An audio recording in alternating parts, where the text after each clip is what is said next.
¿Qué onda, raza? ¿Cómo están? Este es su podcast del abuelo número 7. Mi nombre es David Romero y hoy tenemos un episodio muy especial porque es la primera vez que entrevisto a alguien con el que no había tenido ningún contacto anterior. Y pues Horacio Rueda, bienvenido, muchas gracias por venir. Muchas gracias, David. Muchas gracias también al profe David Gómez. A ti, gracias por la invitación y aquí estamos, presentes. Gracias, gracias. Eh, Platiqué un poquito con el profe David y me dijo, estaría padre que trajeras Horacio, como que trae algunas cosas interesantes por ejemplo, de la mina, de cuando inició la mina, qué había, qué hacían. Y platícanos un poco cómo fue bueno, primero platícanos quién eres tú así en general, así rapidito por encimita. Correcto, muchas gracias. Pues mi nombre completo es Horacio Rueda Ramírez. Ujú. Pues soy 100% chonero, ¿no? Sí, de la Chona 100%, City. digamos un 80% chonero, un 20% a lo mejor de Janos, ¿no? Ujú. Yo viví mucho tiempo en Janos. La mayor parte de mi vida he estado aquí en Ascensión. Eh, Toda mi familia igual. Y ahorita trabajo actualmente en Comisión Federal de Electricidad. Y como te mencionaba el profe David, este, trabajé algunos años en Bismarck Ujú. cuando era proyecto y posteriormente ya como mina, ¿no? Ok. Ahí trabajé algunos años y también trabajé por ahí en la Escuela Preparatoria Ascensión y después un poco tiempo ahí en el CECIT, cerca de 14 años en total. Y y aquí andamos. Me gustan mucho las motocicletas, todo el mundo sabe. Tenemos nuestro propio motoclub y aquí estamos dándole al pueblo. Dándole. Ah, no, gracias, gracias. Y platícanos un poco de la mina, cuando empezó, cómo era el proyecto. Por ejemplo, qué sacan de la mina para los que no sabemos mucho de eso? Ok, mira, ya ahorita actualmente la mina ya está cerrada, ¿no? Ujú. Terminó su proceso de explotación como mina. Creo que se concesionó a contratistas, no estoy muy seguro de eso. Y cerró sus puertas como mina en producción. Ujú. Este, Me tocó trabajar, regresando al tiempo, me tocó trabajar por allá en el 88, por ahí, más o menos. Este, Me tocó trabajar en Bismarck cuando era proyecto. Ok. Cuando era proyecto. Aquí estaban las oficinas de Minera Bismarck, que entonces era Proyecto Bismarck. Y, y aquí nos contrataban y de aquí nos íbamos en, en camiones, Ujú. en camiones de transporte como esos escolares, a trabajar a la mina. Había veces que el camión iba muy lleno y nos íbamos en vehículos atrás. Ujú. Este, Me tocó, te digo, eh, trabajé en seguridad, en el departamento de seguridad en Bismarck. Eh, Me tocó trabajar también en mina y un buen tiempo en almacén. Eso fue mi etapa de proyecto. Ok. La mina como tal, haz de cuenta que se abrió por la buena calidad de zinc, principalmente. Tú sabes, el metal del zinc se utiliza mucho en, en cuestiones de piezas dentales, en electrónica, eh, en algunos medicamentos incluso. Este, Tiene muchos usos. Pero adicionalmente al mineral del zinc Ujú. viene el plomo, viene plata, viene cobre y cobalto. Creo que es cobalto. Entonces, así de mayor a menor, el zinc, Ujú. el plomo y el cobre. Son los minerales que se producen. Cuando su etapa de proyecto, la mina preparaba lo que son las entradas a los cuerpos de mineral. En esa preparación, lo que era mineral, lo iban almacenando Ok. en la superficie. Entonces hacían como montones de mineral ahí, allá afuera de la mina, algo así. Dale, exactamente en los patios de mineral de la superficie se iba clasificando el mineral. Ah, Había unos ensayos que se hacían a lo que eran los cuerpos de mineral y se iba clasificando de acuerdo a su valor. Ah, ok. ¿Sí? El de mayor valor en unos patios, menor valor en otros, y lo que era tepetate o lo que era material estéril, lo usaban para relleno una parte y otra parte lo, este, lo almacenaban también. Ah, ok. Ah, qué padre. Entonces, por ejemplo, ahorita fuera de cámaras me platicabas que al principio la mina no tenía permiso. O sea, como que y entonces tardaron un ratito ahí y ya almacenándolo, ¿no? Y ya después pues ya que obtuvieron el permiso ya empezaron a vender, o sea, a venderlo, supongo. Sí, mira, todas las minas tengo entendido que se abren primero Ujú, como proyecto de exploración, que es la parte donde determinan si hay mineral, ujú, qué cantidad de mineral y qué calidad de mineral hay. En esa etapa se hacen los estudios necesarios para determinar si es viable una etapa de proyecto de exploración. Entonces, en esa etapa de proyecto de exploración, viene lo que es la preparación de los mantos que se van a minar. ujú. En esa parte fue cuando yo empecé a trabajar. Y aunado a eso sigue la etapa de exploración. Se sigue explorando y se sigue preparando. Entonces, en ese inter, hasta que no se determina qué, qué cantidad de mineral se puede minar, Ujú. entonces ya se solicita la autorización Ah, para que sea una mina en producción. ok. Entonces tienen que tener estimado más o menos la cantidad de material que se va a sacar en toda la vida de la mina, algo así. Así es, te digo, se conforman los cuerpos por medio de barrenos de exploración. Ujú. Se va haciendo una geología del terreno y se va proyectando lo que son los cuerpos. Entonces se cuantifica esos cuerpos de mineral y ya se determina si es viable la explotación. En este caso, en Bismarck, gracias a Dios, se dio, se dio así la calidad del mineral, 98%, 99% de calidad del zinc. Y fue una mina en producción muchos años, ¿no?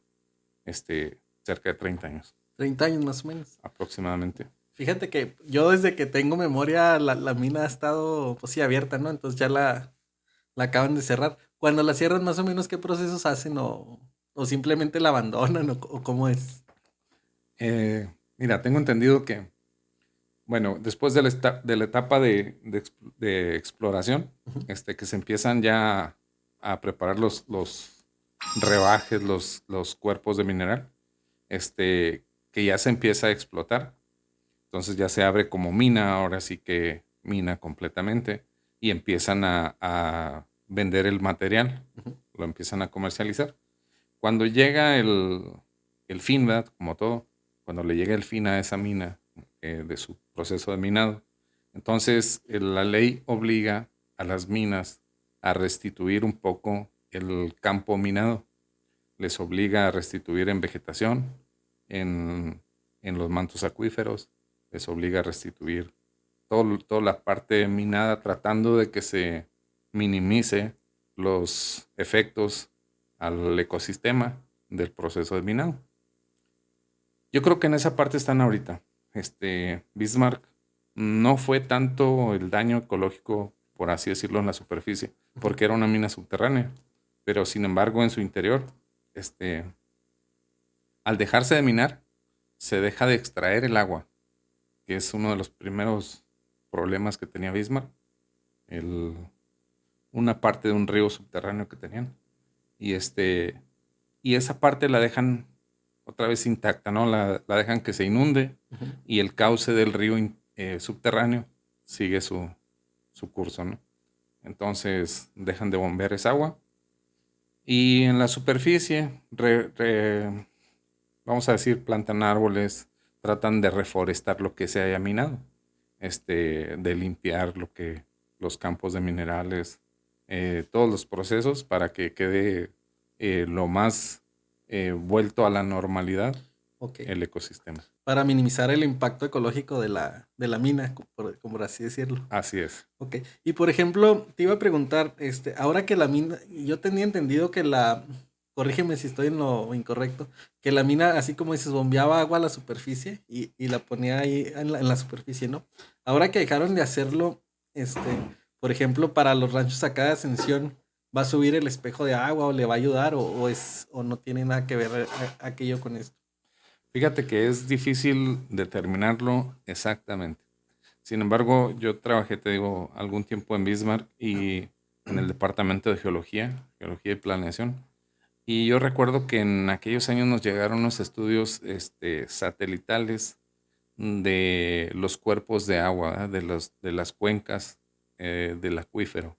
Y la cuenca del acuífero de Bismarck es una cuenca diferente de la que maneja Ascensión de Ascensión. Ah, ok. Entonces, esa cuenca se alimenta más bien de las montañas de Nuevo México y cruza una parte de ese río, cruza una parte subterránea por debajo de, por así decirlo, de Colonia Victoria, del Rancho La Espía. Por ese lado va ese río subterráneo, Ok. que no tiene nada que ver la vertiente con la cuenca de Ascensión. Ah, Sin embargo, a la hora en que se deja de bombear esos 12,000 galones por minuto que bombea Bismarck, un montón de agua. sí, mucho, ¿no? 12,000 Sí, galones. sí, es un montón. Eran algo así como, si le platicáramos a un agricultor, eran algo así como unas 30 pulgadas de agua continuas, 24 horas al día, 365 días del año. Entonces, es un montón de agua, pero en el proceso de minado, mucha de esa agua se contamina, se, se llena de minerales, de salitres, y es imposible, no es viable, es muy costoso poderla purificar para consumo humano. Incluso para animales no estaba recomendado. Ok. Por eso se usaba para agostadero. Entonces, ahora que ya se supone que se dejó de bombear esa agua tiene que llegar a su límite natural en el subsuelo y seguir su cauce que tenía originalmente. Entonces, pues esa agua se dejó de bombear. Un tiempo la utilizaron en un rancho ganadero, creo que se llamaba Las Margaritas. Los Ahorita te margaritas. decía que Año Nuevo, pero no, el Año Nuevo es un rancho que está pegado ahí. Se llamaba Las Margaritas. Era un rancho que criaba ganado, te vas a reír a lo mejor, de lidia, toros de lidia. Entonces ellos criaban ganado de toros de lidia. Posteriormente el negocio no fue fructífero, yo creo, no fue productivo. Y después fue ganado de engorda, Ujú. que al último determinaron que tampoco era negociable y creo que al último se cerró ese rancho. Válgame. Entonces el agua, la mayor parte de esa agua se tiraba, se dejaba a campo abierto y se hicieron una especie de pantanos Ujú. donde creció mucho vegetación, árboles. Está justo a la entrada, entre la entrada del camino de Bismarck y la colonia. Del lado derecho se puede ver así como un bosquecito. Ah, ok. En esa parte es donde se tiraba el agua. Hasta un bosquecito, porque, sí, no, porque era mucha agua. Dices que como 30 pulgadas en términos de pozos, algo así, ¿no? Así es. Ya poco más adentro, hacia el lado de Sabinal. Ujú. Sabinal, hacia el lado de esas colonias, porque de ahí de los cerros de Bismarck se alcanzan a ver los tejados de esa colonia. Es Ah, una ok. colonia menonita. Entre ese camino se hicieron esa especie de pantanos y Ujú. el agua, pues obviamente de una parte se evapora, otra parte se va a los mantos acuíferos y se restituye. Este, Ahí pues la vegetación era muy bonita, ¿verdad? Nosotros íbamos de cacería en las tardes que ya salíamos del trabajo, íbamos a cazar liebres, conejitos y todo, porque como estaba la vegetación muy verde, Ujú. pues había mucho que hacer ahí en eso. Ah, qué padre. Fíjate que no he ido. Como que siempre que iba a la mina me tocó ir como unas 2, 3 veces y pues directo, ¿no? Y no, nunca me tocó ver esa parte de vegetación. Ah, va a haber que ir antes de que se seque, ¿no? Porque si ya no le echan agua, supongo que ya no le queda mucho tiempo. Sí, ya no le debe quedar tanto tiempo de vida, aunque pues, el subsuelo dura un tiempo húmedo y hay muchas plantas ahí que son propias del desierto, ¿verdad? De aquí de la región. Y aunque se retire el agua, duran algunos años todavía subsistiendo de lo poco que queda de la humedad. De la humedad. Así es. Y por ejemplo, ¿tú qué opinas en tu opinión, tu experiencia de la mina? ¿Cuál fue el impacto en la ascensión? O sea, si hubo beneficio para la comunidad o como que nomás vino la empresa, explotó y se fue, o tú, ¿cuál es tu visión respecto a eso? Qué buena pregunta me haces.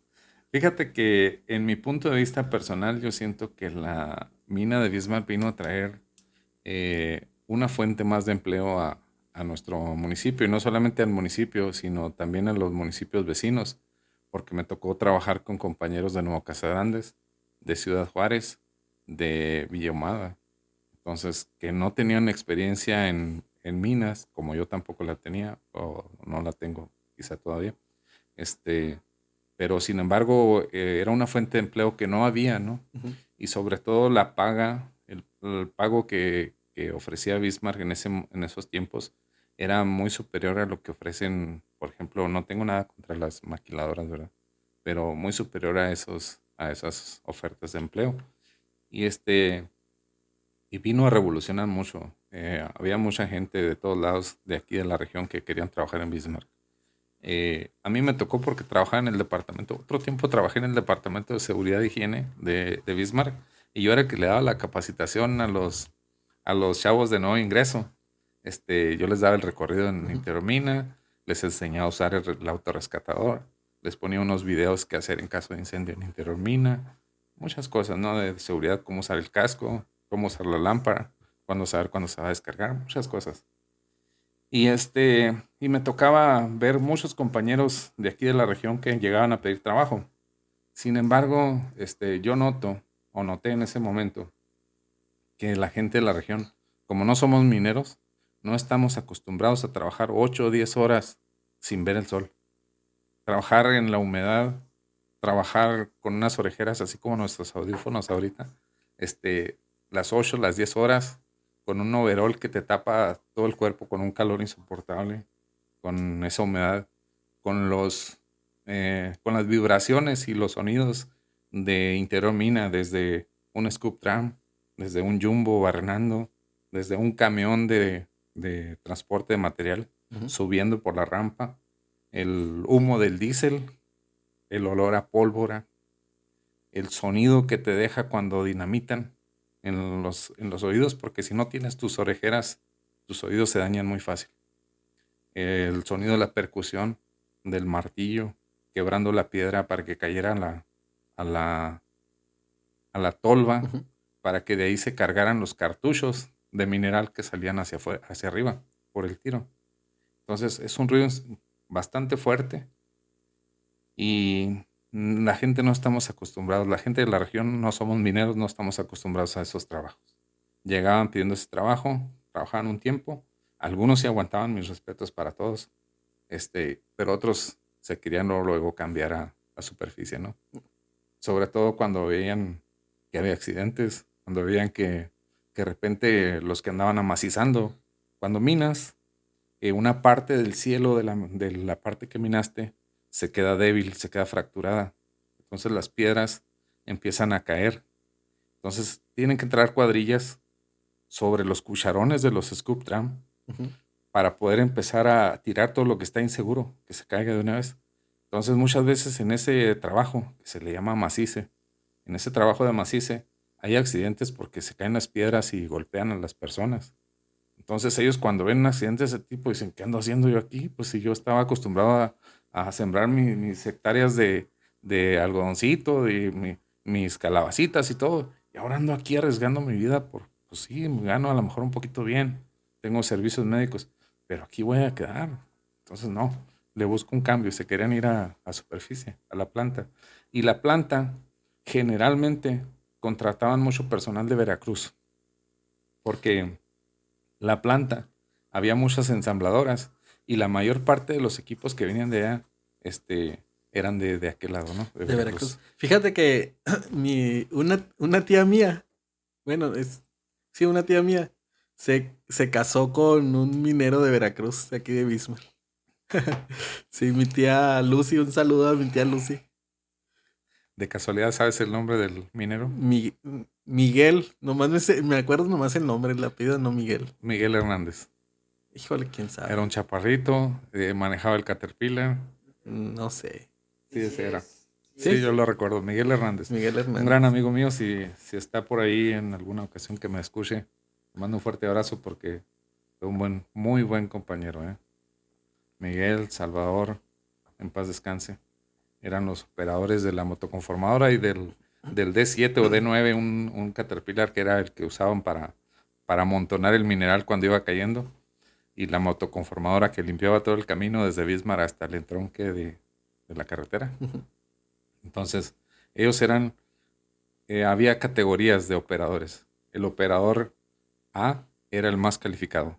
El B manejaba, si acaso, 2 máquinas. El A manejaba todas las máquinas de Bismarck. El B nada más 2, máximo 2 máquinas. Y el C era el operador que apenas empezaba a conocer una máquina, que apenas empezaba a trabajar con una máquina. Y los demás éramos obreros nada más. Entonces, para de obrero a operador C, había que capacitarse bastante. Y de C a operador B, para manejar 2 máquinas bien con bastante eficiencia, también se necesitaba bastante. Ya para operador A, se necesitaba tener mucha experiencia. Y ellos 2 la tenían. Ah, qué padre. Así es. Qué padre. Porque pues supongo que no eran máquinas chiquitas, ¿no? No era una maquinita, era un monstruo. Fíjate que yo todavía en las noches despierto porque me estoy soñando que estoy trabajando en la mina. Yo trabajé un tiempo como ayudante perforista. Primero, como secretario de mina llegué ahí. Es que yo iba a llevar los libros para llevar la contabilidad de lo que se sacaba de material, de tepetate, lo que era material estéril, el consumo del diésel de los equipos, una estadística. Entonces, ese trabajo lo cancelaron y me dijeron, hay 2 sopas. O te vas a tu casa y te pagamos, o te metes adentro de la mina y seguimos trabajando contigo. Entonces, yo quise seguir. Entonces, me fui de ayudante de perforista. De ayudante de tubero primero. El ayudante de tubero, el tubero es el que pega los servicios, el que lleva los servicios de agua y aire y electricidad hasta donde están los perforistas. Tiene que pegar tubería para el agua, tubería para el aire y tiene que llevar los equipos, los cableados con energía 440 para los jumbos. Entonces, pues era bastante chamba. Había que andar cargando tubos todo el día. Y luego después fui ayudante perforista. Era el que le detenía la máquina al perforista mientras él apuntaba el barreno con un ruido insoportable, la verdad. La mayoría de los perforistas de Bismarck que yo conocí estaban poco sordos o bastante sordos. Por todo el día el ruido. La percusión. Y luego les daban trabajos a destajo, donde ellos tenían que avanzar, no sé, 2 metros, 2 metros y medio en un día. Y se esforzaban al máximo para perforar, dinamitar y sacar ese material y entregar los 2 metros de avance. Entonces, después de eso, después de ser ayudante, me invitaron a trabajar en el departamento de seguridad. Trabajé en el departamento de seguridad con el ingeniero Emilio, no recuerdo el otro nombre, Loya creo se apellidaba. Emilio, yo entregaba lo que es el equipo de seguridad, el cinto, el casco, los guantes, las orejeras, los tapones auditivos, los autorrescatadores, los zapatos, todo eso. Y antes nada más se anotaba en un cuaderno lo que le dabas a cada quien, pero como había mucha pérdida de material, había personas que pedían los zapatos hoy y a los 8 días querían otros zapatos porque ya los otros se les habían raspado. Entonces, como no se llevaba un buen registro, había mucha pérdida de material. En ese entonces yo empecé ya a estudiar en parte de informática. Me metí a un diplomado. Primero hice un curso en línea y luego me metí a un diplomado aquí en una escuelita de contabilidad de computación con el profe Galás de Casa de Grandes. Y terminé mi diplomado y hice un programita para registrar todo el equipo. Entonces, en el programita yo registraba cuándo le di las botas, cuándo le di los guantes y todo a cada trabajador. Y de esa forma, cuando me iban a pedir otra vez, no, aquí ya te di. Mira, aquí está registrado. La semana pasada te di, ¿no? Casi, Sí. casi. Y luego me llevaban los zapatos, me daba mucha risa, me llevaban los zapatos y estos son los zapatos que me diste. No, le digo, los que yo te di están marcados. No, estos también están marcados. No, le dije, los otros tienen este número de serie. Yo se lo puse. Tráeme esos zapatos y te los cambio. Y entonces ya empezaron a ver que había un control. después de ese trabajo de seguridad que fue una estira y afloja y en lo que te digo que también estaba en capacitación del nuevo personal, me fui a trabajar un rato en almacén, porque se trataba de hacer un inventario y fui de apoyo un rato. Y luego de ahí me invitaron a geología, planeación.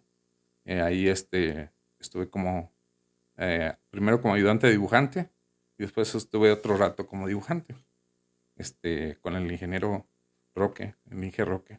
Por ejemplo, hay que hacen, diseñan por dónde va a ir, por dónde van a ir escarbando, algo así, o cuál es el. Exactamente. Mira, de acuerdo a los barrenos de exploración que se sacan y se analizan y se miden y Ujú. se prueba la calidad de los barrenos, se determinan los cuerpos de mineral y haz de cuenta que en una conformación de 3 dimensiones vas dibujando el mineral, ¿no? A tantos metros está el cuerpo de mineral, a tantos metros está la falla o el río, a tantos metros hay mineral estéril, a tantos metros hay plata, hay plomo, ¿sí? Entonces vas conformando y en AutoCAD, que era lo que usábamos anteriormente, ahora se usan otro programa que se llama Mine. Se van conformando las plantas y las secciones de los cuerpos de mineral. Y cuando ya los visualizas en 3D, Ujú. puedes ver los cuerpos de mineral como si fueran las capas de la Tierra, ¿no? Entonces ahí se cubica, se cuantifica y ya vas determinando hacia dónde va a ser la exploración o la explotación del mineral. Ok. Fíjate que, por ejemplo, los que hemos ido a la mina que no sabemos de minería, siempre nos ha tocado ver así por las afueras unos hoyos. ¿Esos hoyos para qué son? Mira, la mina, los hoyos que son verticales se les llama tiros. Tiros. Tiros. Entonces tiene el tiro de explotación Ujú. o el tiro principal, que es donde se manejan los dos cartuchos, que tienen una capacidad de 12 toneladas cada cartucho y corren cada 5 minutos. Son para subir el material. Exactamente. Ok. Y también se le llama tiro de servicios, porque sobre una parte está destinada a bajar el agua, el aire, la electricidad al interior mina. Y también tiene una escalera de emergencia. Esa escalera es vertical, tiene descansos cada cierto tiempo. En caso de una contingencia dentro de la mina, tú sales por el tiro y vas descansando cada cierto tiempo. Ujú. Entonces, ese es el tiro principal. Pero hay otros tiros o contrapozos que se les llama de ventilación y también de servicios. Los tiros de los contrapozos de ventilación tienen en la punta un gigantesco extractor o abanico, porque hay algunos que extraen el aire de la mina y hay unos que inyectan aire limpio de la mina. Entonces, hacen esa función y hacen circular el aire dentro de la mina. Ah, ok. Entonces son para eso, para hacer correr el aire adentro de la mina. Así es. Y otros son incluso para sacar el agua. Algunos de ellos son para sacar el agua. Sí. Va, qué interesante. Como que en su momento me imaginé a de ser algo como aire, pero no me imaginé que, pues sino que tenías uno para la entrada y otro para la salida. ¿Sí? Y la entrada principal a la mina se le llama rampa. Ujú. La rampa Francisco Villa, nunca se me va a olvidar el nombre. La rampa Francisco Villa, que es la entrada principal a Bismarck, está a la elevación de 1217 metros sobre el nivel del mar. Ahí dice en la entrada. Entra. Y es una rampa con el 15% de pendiente. ¿Qué quiere decir? Que vas bajando con un 15% de inclinación o subiendo con ese 15%. Y el túnel tiene unas dimensiones aproximadas de 4 metros y medio por 5 metros 50, casi 6 metros de ancho, ¿no? De ancho. Entonces, por esa rampa, pasan las camionetas de servicios, los trabajadores que van al interior de mina, muchas veces. Otras veces bajan por la caleza. Y por ahí también salían en la etapa de proyecto los camiones con mineral o con tepetate, con material para afuera, camiones diésel. Cuando tú bajas por la rampa en la etapa de proyecto, cuando ibas bajando por la rampa, de repente era muy común encontrarte un camión saliendo con material. Entonces te tenías que pegar a la tabla, a la pared, Ujú. para que el camión pasara. Y a veces te pasaba escasos 50 centímetros de tu cuerpo, el camión, aventando el diésel, el humo, la tierra, todo, y te pegabas. Ya una vez que pasaba, bajabas que pasaba, y ya seguías caminando O sea, tú ibas caminando y tenías que pegarte a la pared para que para pasara. que pasaran los otros. Ya después lo hicieron en algunas partes, como por ejemplo en la entrada en el Polvorín, en el nivel 1220, en el 1177, había ciertos recovecos, por así decirlos, que eran como descansos. O sea, tú ibas caminando y empezabas a oír que venía subiendo un camión. Ah, el próximo descanso está a 50 metros, si llego. Y llegabas y te esperabas y ya tenías un espacio más holgado para que saliera el camión o el equipo, ¿no? Los que eran imponentes o son imponentes son los Scoop Tram. Te platico un poquito de ellos. Sí, sí. Eh, se llaman Scoop Tram. Son versátiles. O sea, su función es lo mismo para adelante. Corren lo mismo para adelante que para atrás. Se manejan con puras palancas. Son versátiles. De la parte del centro es donde dan vuelta Ujú. para curvear.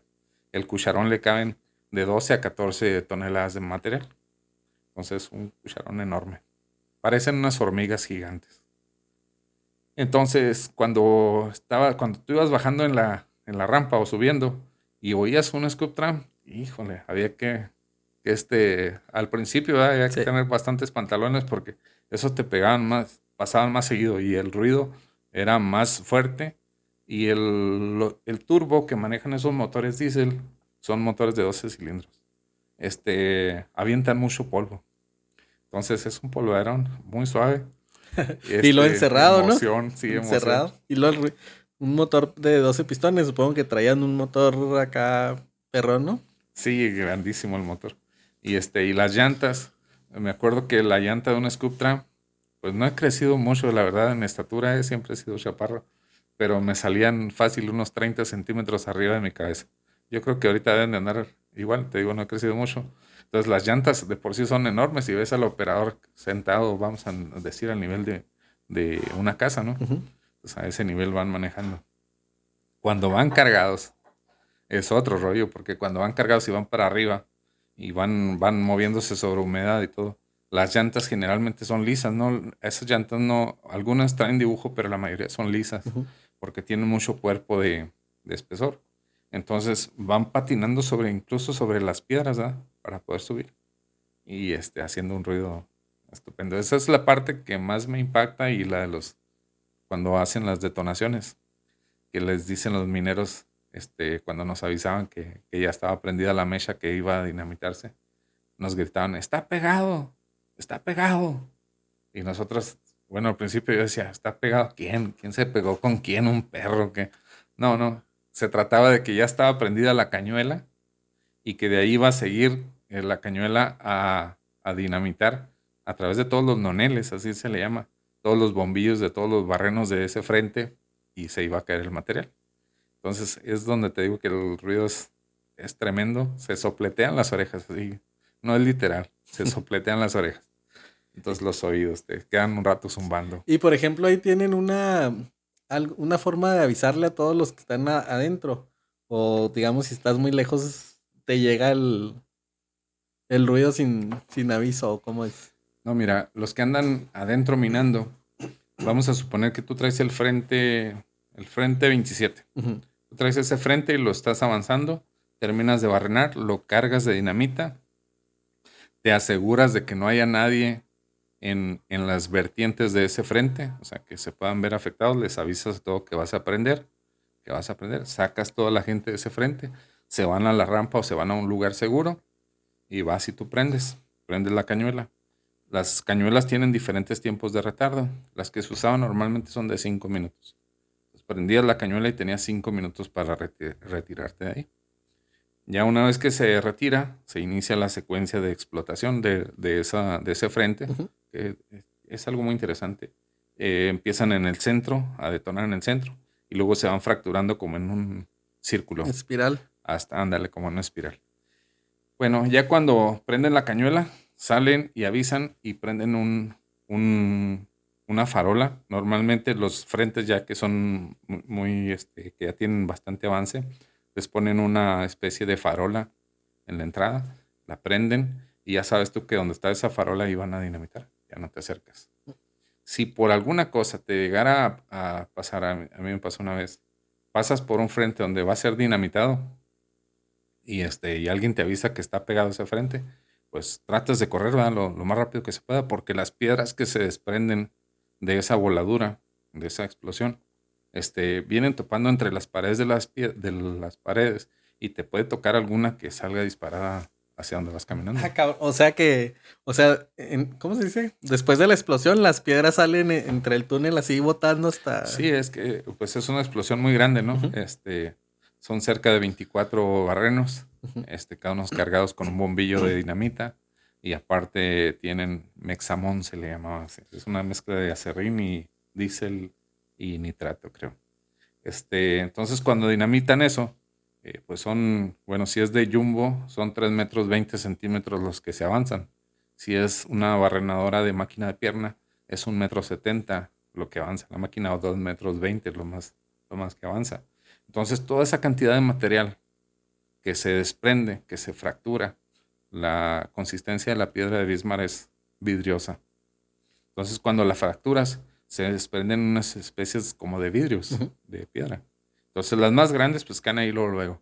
Pero las más pequeñas, las que están en la orilla, esas salen disparadas y son las que te digo que van pegando en las paredes. Algunas veces pues ya se entierran por ahí en algún lado o pegan y ya se detienen. Pero hay otras que sí alcanzan a salir hasta donde estás. Pues por eso tienes que estar fuera de la boca de esa entrada Ah, ok. para que no te peguen. Para que no te... Va, qué interesante. Pues sí, no, con la fuerza de la explosión, pues salen rebotando. Sí, así es. Qué cosas. Este, y por ejemplo, ahora que cerró la mina, por ejemplo, toda esa gente, ya es que me dices que vino mucha gente de Veracruz y pues que ya tenía años, ¿no? Aquí viviendo. Este, generalmente se van a otras minas o qué hacen. ¿Tú no te ha tocado algo de eso? Sí, fíjate que la cultura de los mineros es algo bien interesante de estudiarse, ¿eh? Ujú, Porque cuando hay un cierre de una mina, por ejemplo, en el caso cuando era Proyecto Bismarck, se había cerrado la mina La Negra en Querétaro, si no mal recuerdo. Entonces todos los mineros de La Negra supieron que se estaba abriendo la etapa de Proyecto de Bismarck aquí en Ascensión y todos desde Querétaro se vinieron muchos para acá. En Querétaro había muchos trabajadores, incluso de Veracruz, y se vinieron para acá a trabajar. Entonces, aquí trabajan un cierto tiempo. Si las condiciones de pago, si el contrato, si las prestaciones que les ofrecen como la casa, si la distancia al poblado más próximo, todas esas condiciones, si les parecen bien, se quedan, ¿no? Yo conocí mineros que se jubilaron aquí en Bismarck, ¿verdad? Cumplieron sus 30 y tantos años de servicio y los jubilan y los pensiona el seguro. Este, y ellos cuando ya se jubilan se van, pero no se van, muchos no se van a descansar, muchos se van a buscar otra mina, a buscar otro contrato. O los que llegan aquí de aprendices o de operadores B, llegan a convertirse en operadores A y luego son supervisores y luego son jefes de oficina y aunque no tengan estudios, muchos de ellos no son ingenieros mineros, tienen la experiencia que da la vida y el trabajo. Y eso les abre las puertas en muchas minas. Incluso cuando están aquí trabajando, a muchos les ofrecen. ¿Sabes que se está ofreciendo esta mina? Y ¿te acuerdas de fulanito, el que estaba aquí antes que era supervisor? ujú. Pues allá es jefe de oficina y me mandó decirte que si te quieres ir de supervisor. Entonces se abren las oportunidades de empleo, dejan una mina y empiezan a migrar. El personal de las minas es como de cierta forma nómada, ¿no? Ujú. Entonces migran de una mina a otra. Y muchos sí se estacionan y muchos sí se casan, como era el caso de tu conocido, Sí. de Miguel, y se quedan aquí. Y muchos incluso están viviendo aquí ahorita en Ascensión y en Nuevo Casa Grandes. Ya ellos ya se quedaron, se tomaron agua del pueblo y ya se quedaron aquí. Pero muchos siguen trabajando. Yo tengo ahorita compañeros que eran supervisores entonces, el ingeniero Andrés González, ahorita es superintendente de una mina. Superintendente quiere decir algo así como Ujú. el gerente de una mina. Y el que era gerente cuando yo empecé a trabajar, el ingeniero Roberto Díaz Colunga, fue gerente divisional de una empresa minera que creo que estaba trabajando para el lado de Chile, de Ecuador, de aquel lado. Entonces, pues son empresas muy grandes, ¿no? Sí. Y van creciendo los trabajadores también. Qué interesante eso que dices, o sea, como que, o sea, por lo que veo, el ser minero no cualquiera le entra, ¿no? Porque es un trabajo muy riesgoso y difícil, ¿no? Entonces, como me dices, o sea, muchos se hacen, pues sí, como dices, director de oficina, algo así, ¿no? Y no requieren estudios ni nada de eso. Pero supongo que es por lo mismo, ¿no? Porque no cualquiera va y se mete ahí. Entonces, las personas que tienen los años trabajando, la experiencia, pues pueden ir escalando, ¿no? Porque es como que un grupo muy cerrado, supongo. Sí, se les van dando oportunidades. Para esto la persona, pues como en todos lados, tiene que tener actitud, tiene Ujú. que tener capacidad, tiene que tener inteligencia, tiene que saber manejar personal. Son cosas que muchas personas los traen natos, ¿no? Que son líderes natos, que les decimos nosotros. Este, y muchos que son estudiados, que estudiaron la carrera de ingeniería en minas aquí en Chihuahua o en Parral, que salieron de la universidad y que son ingenieros en minas, este, empiezan a trabajar así, ¿verdad? Y empiezan como supervisores, como un supervisor de maquiladora, un supervisor. Con el paso del tiempo agarran la experiencia y de ahí pasan a un jefe de oficina. Y ya no eres el supervisor nada más, sino eres el jefe de una cuadrilla de ingenieros que maneja un cierto número de trabajadores.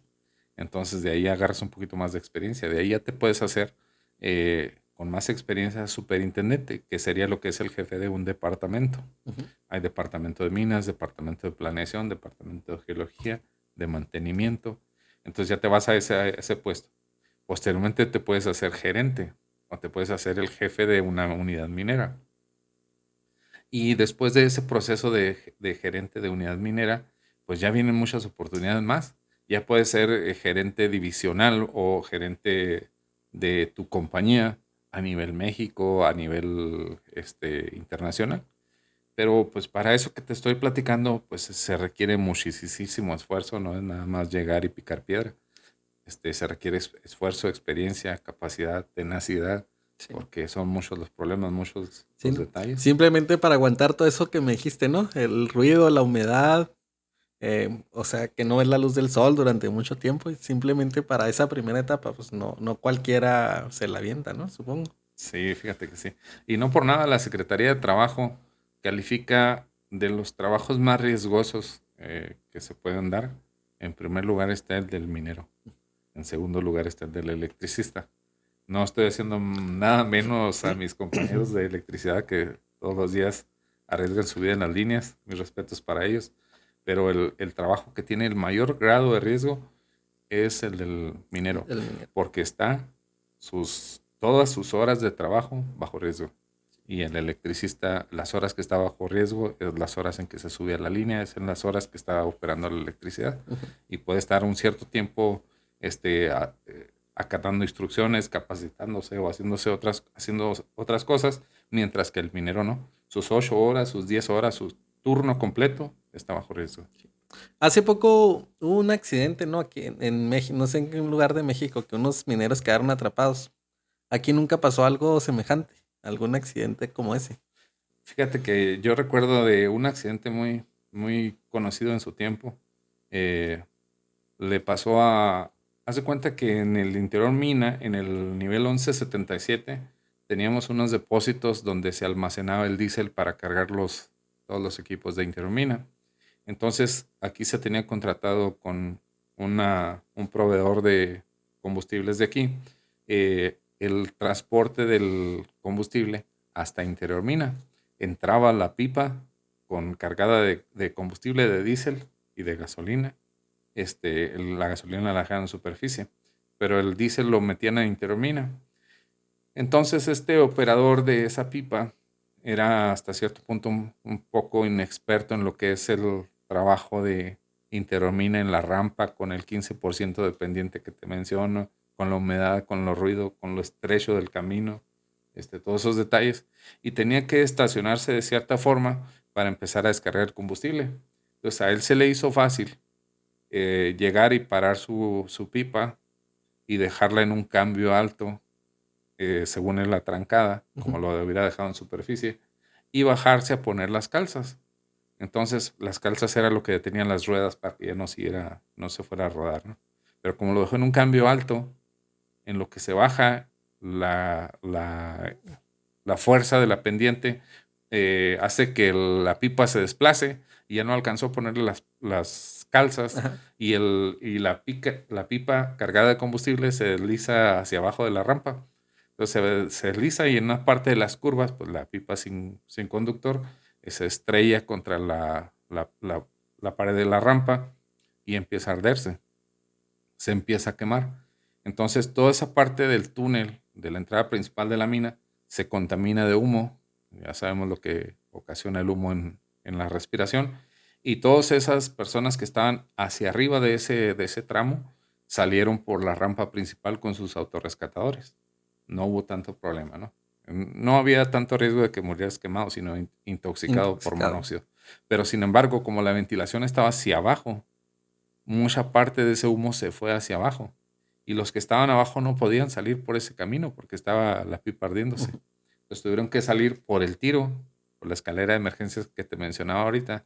Y tú dices, bueno, voy a salir 300 metros por una escalera vertical. Ah, fácil. Yo subo 3 metros a mi casa y lo hago casi a diario.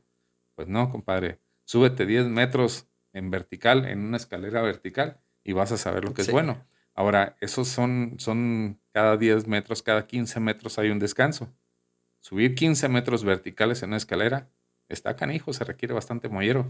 Y cuando llegas al descanso, te das cuenta que viene otro subiendo más asustado que tú y más fuerte. Y ya te dice, quítate porque yo ya voy a subir.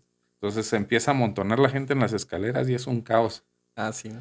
Entonces ahí se empieza a dar el suceso de desesperación que todo el mundo en determinados momentos hemos pasado o han pasado. Y se empieza a ver el caos, ¿no? Gracias a Dios, todos los trabajadores que estaban en interior mina contaban con su autorrescatador. ¿Qué es el autorrescatador? Pues es un proceso químico en el cual convierten el monóxido de carbono en dióxido de oxígeno, si no mal recuerdo, y ese ya no te envenena. Sin embargo, en ese proceso de intercambio en el equipo que traes en la boca, porque tiene que estar firmemente en la boca y Ujú. con tu nariz tapada, respiras por la boca. Este es un proceso que calienta mucho la boquilla del equipo y te quema los labios, pero no te lo puedes quitar porque de eso depende tu vida. Entonces, muchas personas salieron vivos, no hubo vidas que lamentar gracias al uso de ese autorrescatador. Es uno de los eventos así que me acuerdo. Otro, por ejemplo, a lo mejor ya estoy extendiéndome mucho con esto, pero un compañero, Brígido Zúñiga, si me llega a escuchar, un fuerte abrazo, Brígido, le pasó un accidente también en una escalera. Entonces él estaba trabajando con una máquina de pierna sobre una escalera en un contrapozo, o sea, en un hoyo Ujú. con pendiente dentro de la mina y estaba amarrado con una soga. Entonces de repente la escalera se rompió, la máquina con la que estaba perforando se le resbaló, no sé cómo estuvo la cosa, pero se resbaló y en uno de los peldaños de la escalera le rasgó el pantalón y le hizo una herida muy fuerte en una parte que todos los hombres apreciamos mucho. Entonces, eh, Brígido, mis respetos para él, te digo, es una persona, es un minero 100%, 1000% diría yo. Es una persona muy fuerte. Cuando nos avisan del accidente, me tocó a mí y a otra persona bajar a rescatarlo como departamento de seguridad. Y ya llegué a donde estaba el accidentado y él estaba de pie. Entonces dice, llévame para superficie porque me accidenté y me golpeé aquí. Y dice, y me duele mucho. Dice, pero ¿sabes qué? Dice, ya lo llevaba yo para arriba en la camioneta. Dice, me duele mucho. Dice, pero ¿sabes qué? Párate. Y le digo, ¿por qué, Brígido? No, pues llevamos para arriba. No, dice, párate, necesito una piedra. Una piedra. Le digo, sí, necesito una piedra. Y se paró, nos paramos. Del camino del piso levantó una piedrita, se la puso en los dientes y le empezó a morder. Ahora sí, vámonos, dijo. Entonces era tanto su dolor que iba mordiendo esa piedra para no quebrarse los dientes. A lo mejor dirán muchos es exagerado, pero fue una manera que él tuvo de contener su dolor, ¿verdad? Llegó, lo atendieron, todo bien, gracias a Dios. Brígido completo, e igual mucha descendencia el canijo y un buen amigo, ¿verdad? Pero era muy fuerte, Sí. es muy fuerte el canijo. Va, pues qué bueno que, ¿cómo se dice? Que aún siguió funcionando, ¿no? Este, y pues sí. Pues sí, no, como que cuando te duele algo, morder es Preciado. lo más preciado. Así es. Y te voy a contar una historia así rapidita de Brígido. Brígido estuvo trabajando en Querétaro, en la mina La Negra, Ujú. y cuando se cerró, regresó a su tierra, porque Brígido Zúñiga Quintero es de Colonia Tres Álamos, aquí en el municipio de Janos. De ahí es originario, su familia es de ahí, y es de la región 100%. Sin embargo, toda su vida trabajó en las minas. Va. Ajá, Como era que, de los pocos. sí, no, como hay algunos a los que se les dan ciertas cosas, Así es. entonces era duro, ¿no? El brígido. Sí, era bastante fuerte. Va. ¿Qué cosas? Y por ejemplo, em, ahora que no está la mina, ya ves que ahí tenían escuela, tenían iglesia, tenían, o sea, el pueblo, ¿tú sientes que va a desaparecer o hay gente que se va a quedar a vivir ahí o cómo la ves? Creo que hay gente todavía viviendo ahí, no al 100%, creo son cerca de 6 casas las que están ocupadas. Obviamente la tienda ahí ya no creo que esté funcionando. La iglesia no sé si el párroco vaya a dar oficial misa, pero lo más importante y rescatable de ahí es que las instalaciones ya están hechas. En el momento en que Bismarck empiece a producir nuevamente y se vuelva a abrir como mina, yo no sé si vaya a ser del grupo Peñoles, del grupo eh, con el que se inició. No sé si vaya a ser ese grupo o sea otra compañía, pero mucho del trabajo más difícil de empezar una mina ya está hecho en Bismarck. Están las instalaciones, está una colonia muy bien diseñada, están las casas bien edificadas y pues ya hay un estilo de vida ahí que ahorita no se está ocupando, no quiere decir que no se vaya a ocupar en un futuro, ¿no? Mm. Ya está hecho. Ok, entonces existe la posibilidad de que se vuelva a abrir. Claro que sí. La mina sigue teniendo cuerpos de mineral. Tengo entendido que para donde iba apuntando la mina en los últimos eh, cuerpos de mineral que se estuvieron extrayendo es a superar la calidad de la plata que se extraía junto al zinc. Ujú. Entonces la plata empezaba a redituar más que el propio zinc. Aunque era en menor cantidad por el valor de la plata sobre el zinc, era más redituable. Y tanto así que algunas compañías, tengo entendido, que les interesó mucho lo que es la presa de Hall. La presa de Hall es cuando ya tiene todo el proceso de molienda, Ujú. todo lo que es el residuo que según esto ya no tiene mineral o que ya no le extrajeron el mineral que ellos querían por el proceso químico de flotación, lo envían por ductos como una especie de lodo, lo envían por ductos, bombeo, hasta una presa donde se descarga, se va asentando ese jal, el agua se acentúa en una parte, el jal o la tierra se queda como arena en una parte y las máquinas van haciendo una especie de presa, donde el centro es el agua que trae ese lodo y esa agua, como ya trae químicos, la rebombean a la planta. Entonces, tengo entendido que había una compañía que le interesaba ese lodo que en su momento fue estéril, que le interesaba mucho porque, de acuerdo a las nuevas tecnologías, se podía volver a procesar ese material para extraer plata. Entonces, eso es lo que tengo entendido. Quizá haya sido una leyenda entre amigos mineros, ¿verdad? Pero así ha sucedido en otras minas, incluso aquí en Santa Rita, en Nuevo México de aquel lado de Deming, la mina cerró y sin embargo después la volvieron a contratar, la compraron y muchos dijeron, ¿por qué están comprando esta mina si ya no hay cobre, ya no hay material? Pues no, empezaron a trabajar con el HAL y ya tiene muchos años la mina trabajando con eso. Trabajan. Qué interesante, ¿no? Pues de hecho, pues sí, no va avanzando la tecnología o los métodos y a lo que antes era basura le puedes de repente sacar provecho. Ok, vamos cambiando de tema. Por ahí me dicen que te gustan las motos. Ay, canijo, tocaste ¿cómo se dice? Me pegaste en el dedo chiquito del pie, ¿no?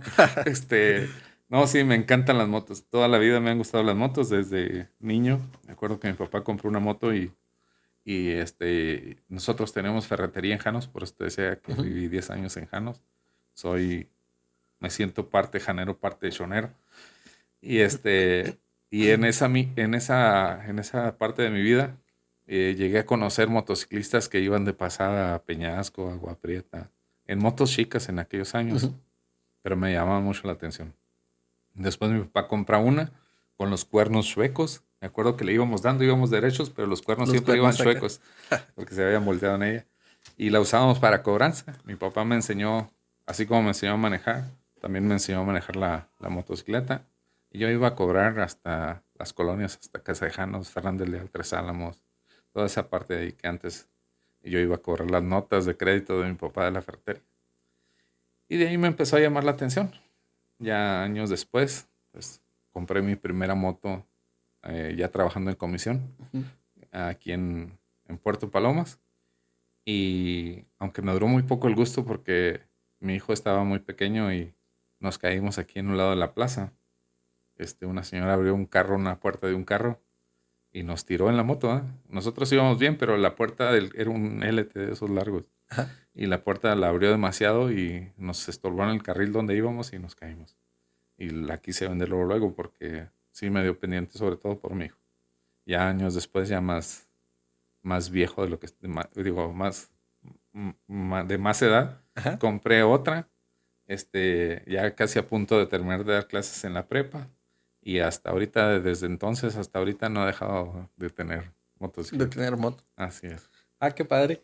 Y por ejemplo, qué tipo de moto usas? ¿Deportiva, custom o de cuál? Mira, yo soy 100% motos crucero o Ujú. motos. Chopper no ha tenido, ¿verdad? Bueno, tuve una. La Chopper es aquella que está modificada, por lo Sí. menos en la horquilla. Entonces, tuve una moto modificada de la horquilla con los monkeys, los llamados cuernos monkeys, ¿Cuáles son esos? Los casi los, muy los, altos. los altos. Ah, ok. Entonces, mis motos son las viajeras, ¿verdad? Como esas. Ah, ok. Y y pues es las que me gustan. Y me gustan tanto por la sensación que te da el viajar en la moto, ese sentido de libertad, ese sentido de que tú llevas el control de todo lo que sucede en ese momento, en esos cuernos, en esas palancas de cambios. Como también me encanta el conocer lugares nuevos, ¿verdad? Sobre todo a mí me llama mucho la atención en conocer todo Chihuahua. Yo no conozco todo Chihuahua, pero tengo la intención de hacerlo en mi motocicleta.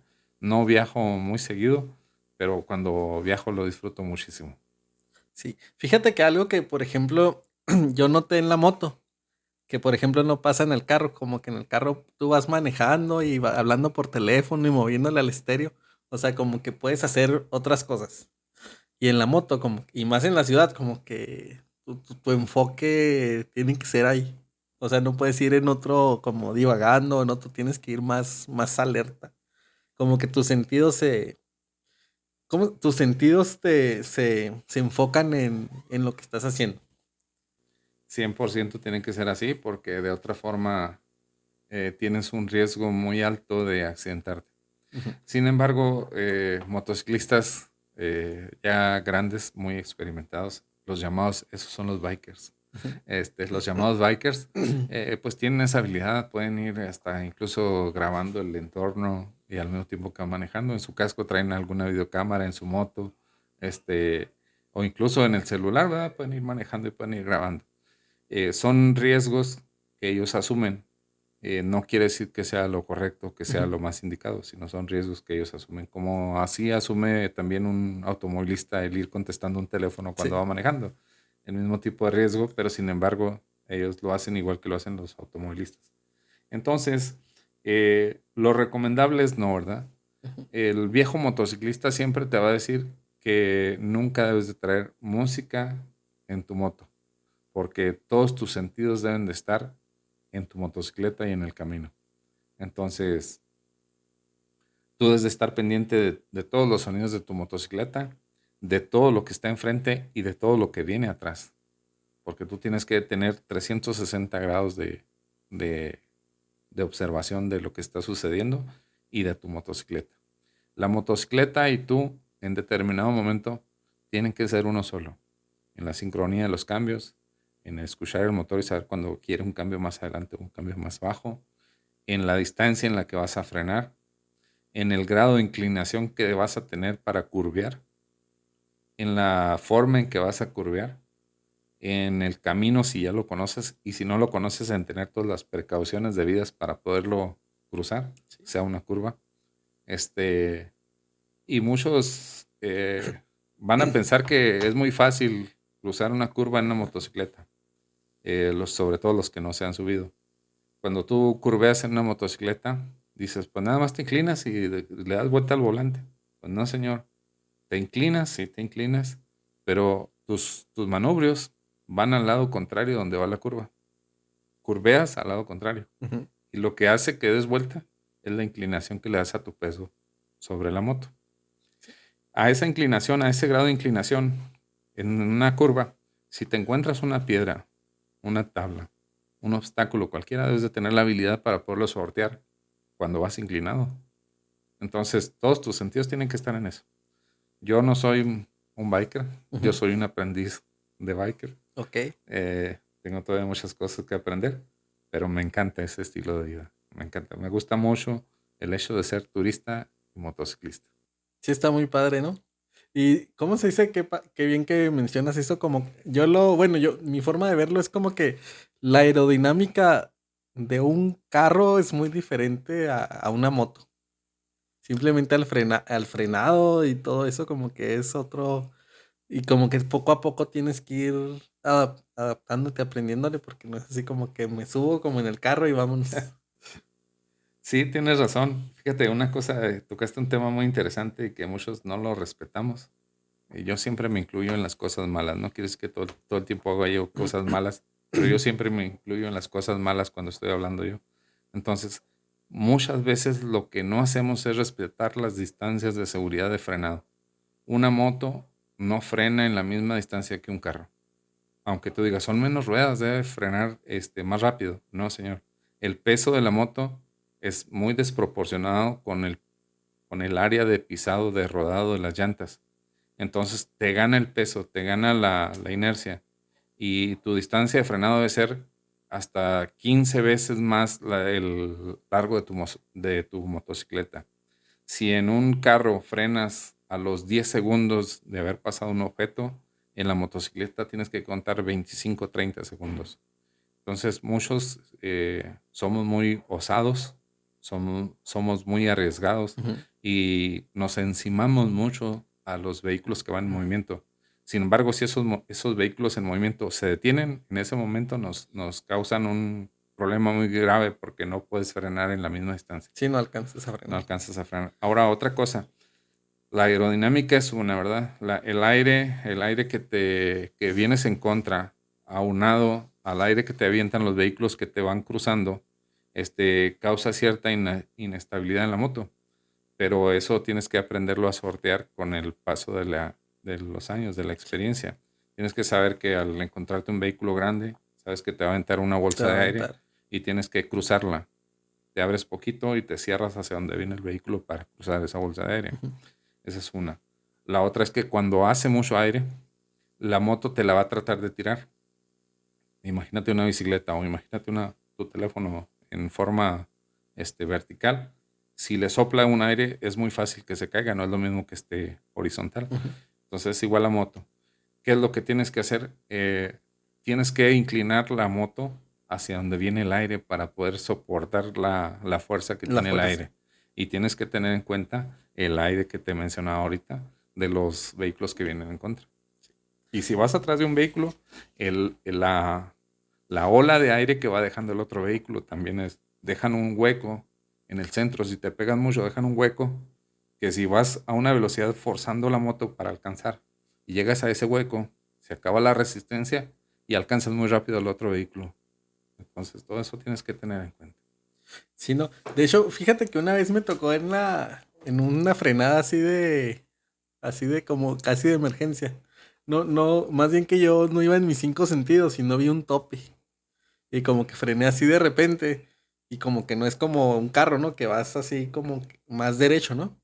A mí me tocó que la parte de atrás se me hizo mucho para un lado. Entonces, como que ese tipo de cosas tienes que ir aprendiéndolas poco a poco porque no, pues no es igual que un carro, ¿no? Porque la llanta de enfrente como que está, pues sí, separada de la de atrás y no es como una bicicleta por el peso que tiene una moto. Así es. Y tienes la desventaja de que en el carro cuando frenas, todas tus llantas, tus cuatro llantas, si el vehículo está en buenas condiciones, van a frenar a una resistencia diseñada por un ingeniero, Ujú. una ingeniería automotriz. Sin embargo, en una moto es diferente. Traes el freno delantero en el manillar derecho y traes el freno trasero en la pierna derecha. Cuando tú frenas, si es un freno de emergencia, un freno como el que te sucedió a ti, tienes que saber que tienes que distribuir 60% del frenado en tu pierna derecha y 40% en el manillar con la llanta delantera. Si frenas más de un lado o de otro, si frenas demasiado con la llanta trasera, se derrapa. Ujú. Sí, es Si lo que me frenas pasa. demasiado con la llanta delantera, tienes el riesgo de que o se dé vuelta o se te derrape con la llanta delantera y es más Y te peligroso. caes, ¿no? Así es. Entonces es más peligroso. Entonces tienes que balancear ese frenado. Sí. Está. Y nunca te ha tocado un accidente. Sí, algunas veces. Eh, perdí la, perdí a algunos amigos. Uno de los que me acuerdo que más me puede es el doctor Cázares. El doctor Cázares se accidentó en un evento que yo los invité a muchos amigos de ahí de Ciudad Juárez. Vinieron a acompañarnos a una kermés aquí en Colonia Victoria. Ujú. Y y ahí se nos accidentó y al terminar del evento y todo, nos despedimos, como siempre, un abrazo y nos vemos pronto. Y el contingente pasó, eran varios los que venían con el doctor Cázares. Sin embargo, el doctor se desesperó de venir en la parte de atrás de la fila y quería intercambiarse posiblemente a la parte frontal. Y empezó a rebasar. Y al empezar a rebasar, los que iban en el contingente cuentan que el doctor Cázares no había contemplado a otro motociclista que ya iba rebasando, iba filmando la acompañante del motociclista ese, Ujú. iba filmando todo el contingente. Y el doctor Cázares no los había visto. Y cuando los ve de frente, trata de sortearlos. Entonces el contingente iba ocupando el carril del lado derecho. El motociclista que iba filmando con la acompañante iba ocupando del centro del carril del lado izquierdo y el doctor Cázares trata de rebasarlos por el límite del carril del lado izquierdo. En ese momento se encuentran unos hoyos y se le empieza a derrapar la moto y él por tratar de estabilizarla agarra una parte de tierra. Entonces cuando agarra la tierra se empieza a reír, ¿verdad? O sea, los que vieron el contingente cuentan eso. Se le vio la sonrisa al doctor, donde venía batallando para estabilizar la moto. No venía recio, era un motociclista muy experimentado, anduvo en toda la República Mexicana en varias motocicletas. Entonces, a esa velocidad no le hubiera pasado nada. Pero sin embargo, llegó a una parte donde iba sorteando él la tierra para subirse otra vez a la carretera, Ujú. donde estaba la guarda de un puente, o el cemento ese que ponen alto, Sí.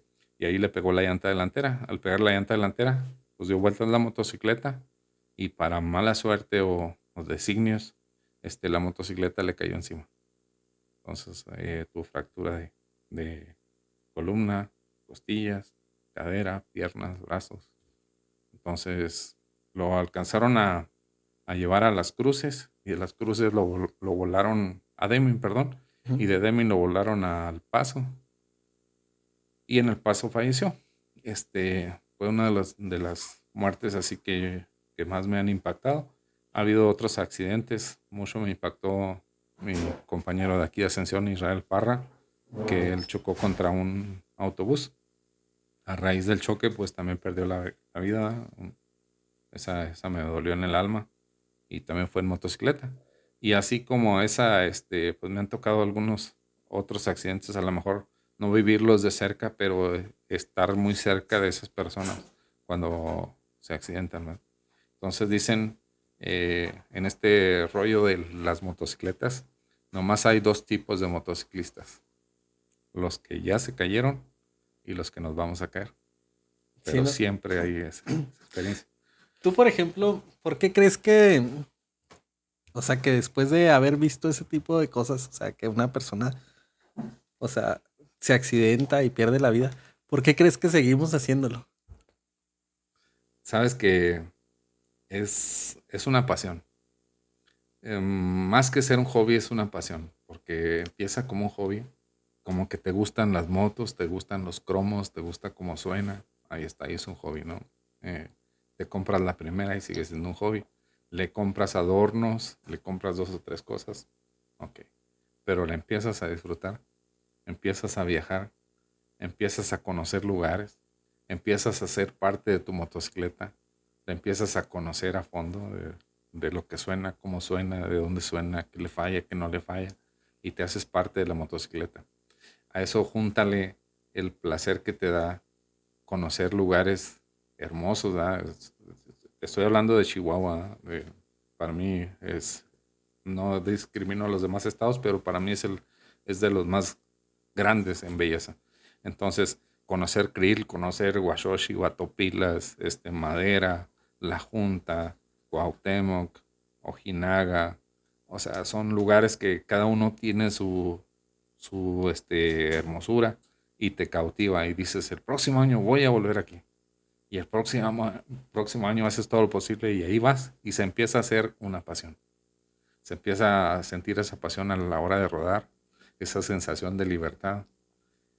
Y fíjate que hay un dicho que dice que si tienes problemas, solo hay 5 soluciones para adelante. Cuando, cuando una persona siente la carga muy ladeada, todos Ujú. tenemos nuestros días bajos.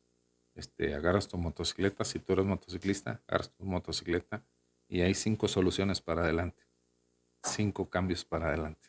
Los 5 cambios. Exactamente. Eso sí. Entonces, de ahí se empieza a hacer una pasión.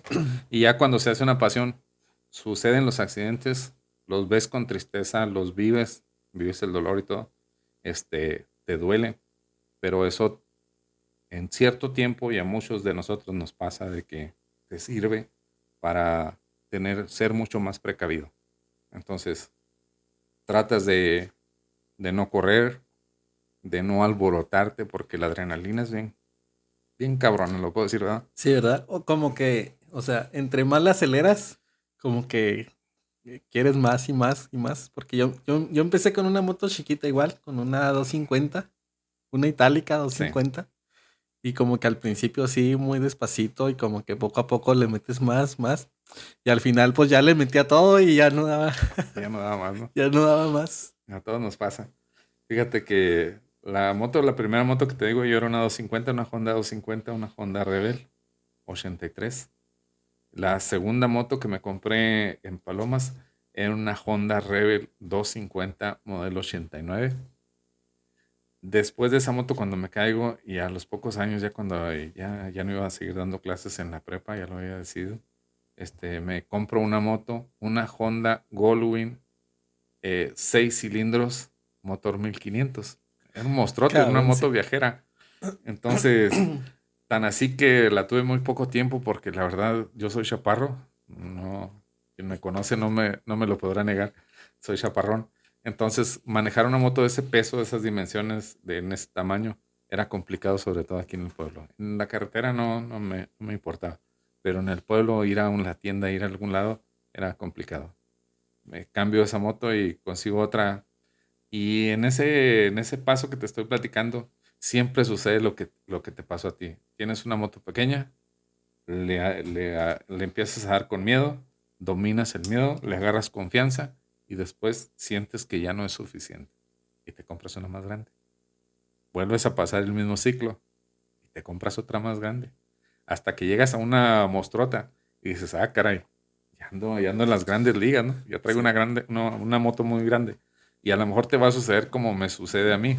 Yo traje la moto, una Yamaha, una Stratoliner 1900, motor 1900. Y llegó un momento en que dije, bueno, ok, tengo este monstruote de moto, pero es como si yo anduviera solo en un tren. O sea, es mucha moto para mí. No peso tanto. O sea, sí estoy gordito, pero no peso tanto. Entonces, ¿qué es lo que hago? Busco una moto que me mueva bien, un poco más chica, Ujú. pero igual de cómoda, y es la que tengo ahorita. ¿Cuál tienes? Es una Yamaha, una Royal Star Venture 1300, Touring le llaman, Touring, Turing. Ah, así. ok. Así. Fíjate que yo, bueno, todavía no la tengo, ¿no? Pero así como que la moto que yo diga, esta es la que quiero, esta es la perrona. Es una BMW, pero no es ni ya ves que como que las que generalmente se ven son la deportiva y la que es para la viajera. No me acuerdo cómo se llama. La que trae las maletas de paramédico. Ándale, esas meras. No, pero la que me gusta a mí es no sé si la has visto, la R90. Ah, sí, sí, la he La visto. La tipo Scrambler. Ah, sí. Esa como me gusta, como que. Ahí Yo me... creo a mi esposa hasta le dan celos cuando veo la moto. Y fíjate que en los grupos que tengo, te comentaba ahorita fuera de cámaras, te lo comento ahorita, de todo este proceso que me han gustado las motos, eh, a lo mejor me voy a extender mucho. Hicimos un chapter de Thunders de Nuevo Casagrande, se llamaba Ujú. Thunders La Chona. Al año y medio o 2 años formamos nuestro propio motoclub, que es ahorita Alfa Alfa, Motoclub Ascensión. Ascensión, de la Shona. Ascensión de la Chona, orgullosamente.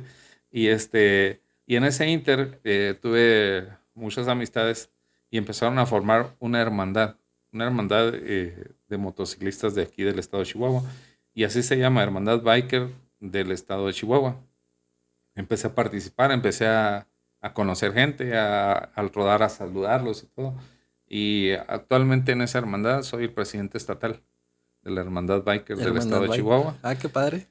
Entonces, en ese proceso, pues manejamos cerca de 10 o 12 regiones en todo el estado de Chihuahua. Pues tenemos cerca de, ahorita han de ser como 1,000 cachito de agremiados. Manejo todos los grupos y que tenemos un coordinador en cada región, etcétera, etcétera. Pero aparte, a lo que voy, Ujú. es que tenemos un grupo de ventas de motocicletas, ventas, rifas, intercambio de partes, cosas así. Todo biker, todo de motociclistas. Y ahí he visto algunas veces la moto de tus sueños. Algunas veces Sí, he visto que venden una, que venden otra, que acá salió una. Generalmente es alguien que la compró, que tuvo la oportunidad, porque son motos caras, sí, es carta, carita. y en determinado momento ya no la usa, ya no la usan. Entonces se les acaba el gusto por la moto, o siente que no es lo de ellos y la empiezan a vender. Y llega otro que trae otro poquito de recurso y la compra, y a lo mejor ese sí la usa un poquito más. Pero en ese inter he visto varias veces Varias publicadas. veces. Fíjate que yo, por ejemplo, cuando empecé con la moto también como que dije, a lo mejor esto es pura calentura y la voy a usar un rato. Entonces yo por eso dije, no, pues con una chiquita. Como que mi pensamiento era, si me compro una muy grande y no le sé, me voy a matar. Entonces, una chiquita que no sea tan cara y que pues, con la que empiece, ¿no? Para, primero para no gastar tanto porque no sabía si me iba a gustar o no, porque yo nunca había andado en moto. Y fui a Electra y me compré una itálica, una DM 250, que son doble propósito, puedes andar en la calle o puedes andar en el cerro. Y ya me la trajeron a la casa y sin saber, sin clases ni nada, como que nomás vi unos videos en YouTube y me le subí, ahí andaba. Y me la pasaba muy padre. Ahí en Chihuahua, cerca de mi casa, vivo en la orilla. Y Chihuahua, pues diferente ascensión, está entre los cerros. Y ahí me la pasaba subiendo los cerritos. Pues sí, me la pasaba muy padre. Fíjate que esa moto que mencionas, DM 250 dijiste, Sí. ¿verdad? La DM 250.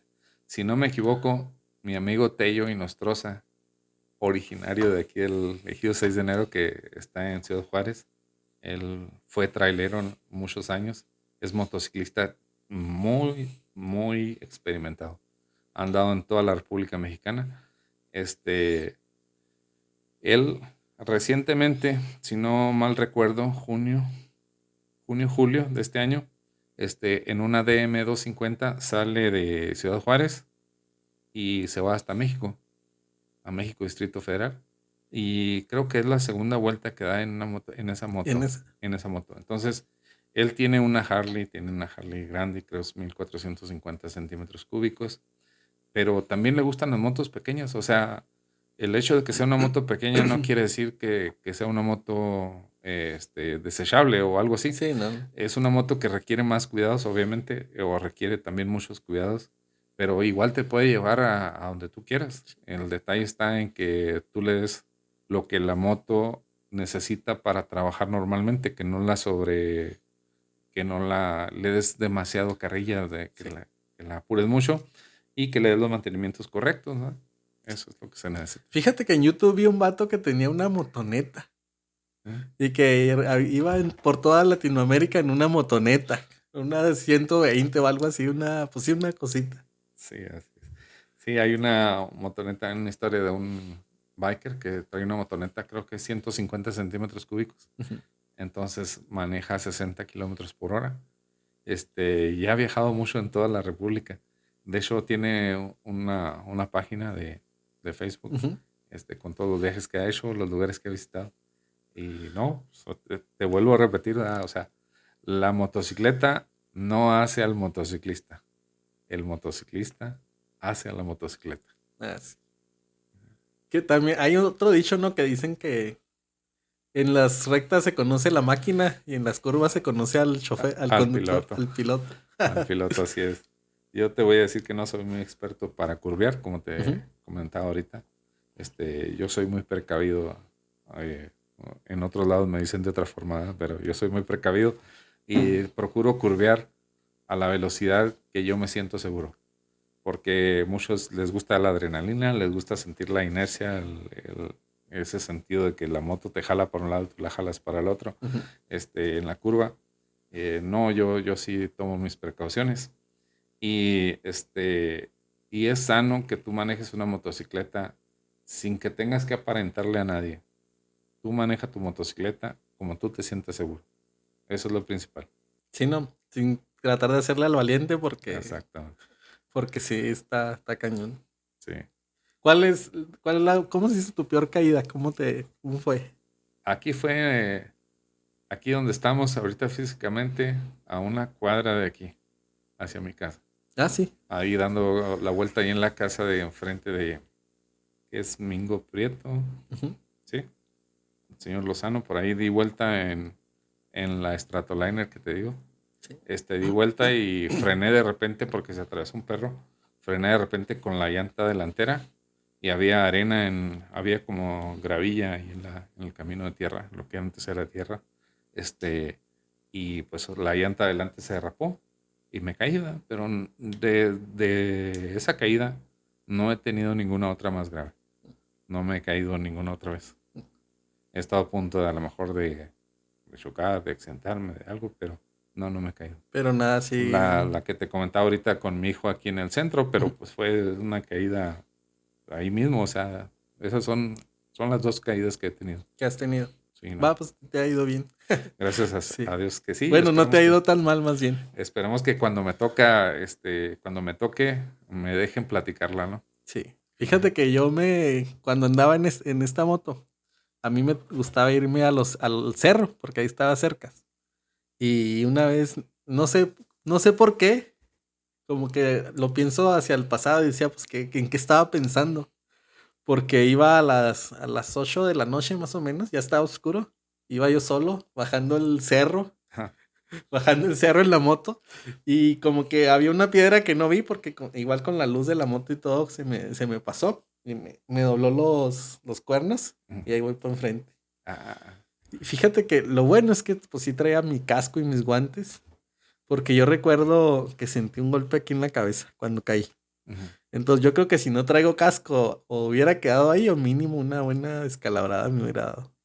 Sí, fíjate que es muy común, de hecho en junio de este año, en la temporada de vacaciones, hicimos una campaña estatal. Ujú. Este, la campaña se llama Yo sí te veo, tú me ves. Está enfocada al reconocimiento del motociclista y los riesgos que él tiene en la carretera Sí. y al respeto al motociclista, sobre Ujú. todo por los automovilistas, ¿verdad? También está enfocado al uso del equipo de seguridad y otras cosas, ¿no?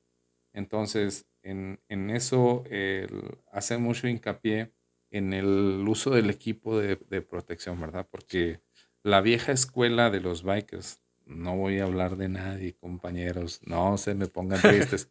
La vieja escuela de los bikers, de la influencia que tienen de Estados Unidos, Sí, es de manejar sin casco. sin casco. Es de manejar con una pañuelo en la cabeza. Es de manejar sin guantes. Es de manejar con unas botas de trabajo, unos tenis. Entonces, la experiencia nos ha dicho, la estadística, los estudios que han hecho diferentes especialistas, que cuando un motociclista se cae de su moto, lo primero que va a pegar, donde vaya a pegar, es la cabeza. No sé en qué consiste, los especialistas no saben decirlo, si por qué si el cuerpo es más grande y más pesado que la cabeza, lo primero que pega es la cabeza. Entonces, lo que tiene más riesgo es la cabeza. Ujú. Y yo veía un estudio de la cabeza, de qué partes de la cabeza es lo que en estadística más se impacta. Es tu rostro, la frente y la nuca. Raras veces o algunas veces el costado. Pero cuando se sucede un golpe en un costado, es muerte cerebral. Se supone que la fisionomía del ser humano, el casco protector del cráneo, Ujú. estamos fortalecidos en la parte de arriba, un poco menos en el rostro, Ujú. pero en los lados está muy desprotegido, Ah, el hueso es mucho más delgado. va, no sabía eso, fíjate. Mm, Y tienes, ¿cómo se dice? Tienes razón. Fíjate, esa vez yo traía, pues traía mi casco. Y sí, yo recuerdo que, o sea, sentí el golpe aquí, pero no, pues no fue, no pasó a más, ¿no? O sea, yo sentí que choqué con algo, pero no pasó a más. Y, y mis guantes ¿cómo se me descarapelaron un poco, pero yo sé que si no hubiera traído guantes, pues me hubiera raspado la mano feo. sí. Y lo que sí no traía era botas. O sea, traía unas botas normales. Y la moto me cayó en el pie. Entonces me hinchó el pie grandotote y anduve un mes riñando. Pero fue porque no traía botas pues sí, botas para la moto, ¿no? Ujú. Y más si andaba en el cerro, pues yo creo requería unas botas tipo motocross, algo así. Pues Sí, si hubiera especial. traído mi equipo completo, pues no me hubiera pasado nada. Sí, el equipo no garantiza que no te vaya a pasar nada. El equipo garantiza que los daños que vayas a tener sean menores. Ujú. Menores, ¿verdad? Entonces, por eso es los guantes de piel, para que tengas una segunda oportunidad de raspar una piel que no es la tuya. Sí. El pantalón de cuero tiene su función, es la misma función, igual que la chamarra. Y no solamente de eso, te protege del agua, te protege del frío, te protege del calor, aunque sean colores negros oscuros, te protege mucho del calor. Entonces, el casco y los lentes, ¿no? En una ocasión que yo iba a Nueva Casarandes, en el camino por ahí cerca de Graciano Sánchez, yo iba en mi motocicleta a una velocidad normal, cerca de 110 kilómetros. Y de repente pegó un tornillo, que me encontré un tráiler y pegó un tornillo del tráiler, me pegó justamente en la guarda del motor, en ese tubo, y dio vuelta el tornillo y me pegó en la rodilla. Pues me tuve que parar del dolor, a pesar de que el golpe no fue directamente en mi rodilla, que me lo quitó la guarda del motor, no aguantaba el dolor. Entonces era un tornillo insignificante, pero cuando llevas la velocidad, esos objetos se vuelven muy dañinos, ¿no? Sí. Muy fuertes. Pues sí, Igual, ¿no? Supongo que ha de ser peligroso ir atrás de un tráiler, ¿no? Porque te va aventando piedra. la grava y generalmente muchos trailers, eh, sobre todo aquí, ¿no? No quiero hablar mal de México, pero tenemos la mala costumbre del mal mantenimiento y del ahorro. Y eso nos lleva a que muchos vehículos los traigamos Ujú. en muy malas condiciones.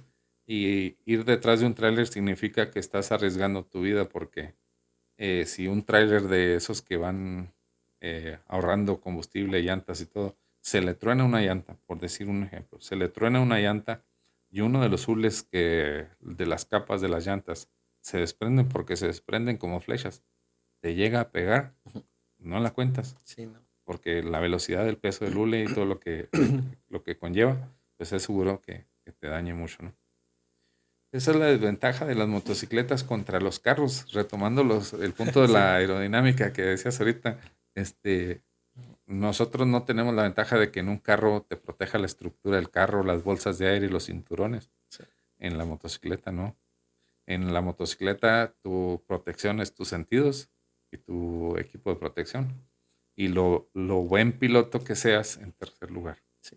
Porque eso te va a ayudar a tomar precauciones, a esquivar y en determinado momento a caer. Incluso cuando vas cayendo, muchos se ríen cuando les digo, cuando vas cayendo, si no te acuerdas de mí cuando te vas a caer, tienes unos milésimas de segundo en la que puedes planear. Y lo mejor que puedes hacer cuando ves que tu moto va hacia las llantas de un tráiler, cuando ves que tu moto va hacia un puente, abandona tu moto, salte de la moto, aviéntate. Es mejor caer solo que caer junto con la moto. Sí, no, porque supongo que la moto te va a aplastar más. Sí, no, como lo que me pasó a mí, que me cayó la moto Encima. encima en el pie. Sí, así es. Ay, ¿no has visto un video que anda en YouTube de un vato que se cae y pasa por en medio de un tráiler? O sea, el tráiler va corriendo y él pasa por en medio de las llantas y no le pasa nada. Sí, sí, lo he visto.